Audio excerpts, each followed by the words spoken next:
സംസ്ഥാന യൂത്ത് കോൺഗ്രസ് അധ്യക്ഷ പ്രഖ്യാപനം വേഗത്തിലാക്കാൻ ഹൈക്കമാൻഡ് നിർദ്ദേശം. നാളെ വൈകുന്നേരത്തിനുള്ളിൽ അന്തിമ ധാരണയുണ്ടാക്കാനാണ് നേതാക്കളുടെ ശ്രമം. ബിനു ചുള്ളിയിലാണ് കൂടുതൽ നേതാക്കളുടെ പിന്തുണ. ഒ.ജെ. ജനീഷും കെ.എം. അഭിജിത്തും അബിൻ വർക്കിയും പരിഗണനയിലുണ്ട്.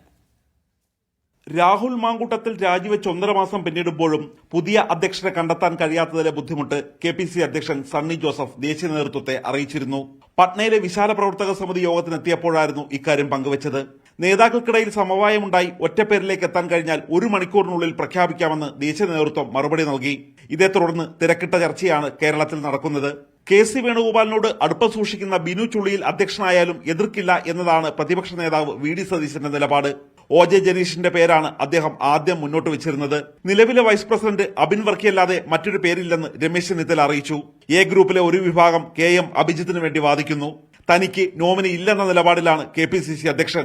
നിലവിൽ കേരളത്തിൽ പര്യടനം നടത്തുന്ന കെ.സി. വേണുഗോപാൽ നാളെ വൈകുന്നേരം ഡൽഹിയിൽ മടങ്ങിയെത്തുന്നതിന് മുമ്പ് ഒറ്റപ്പേരിലെത്തിക്കാനാണ് ശ്രമം. ഡി. ധനസുമോദ്, മീഡിയ 1, ഡൽഹി.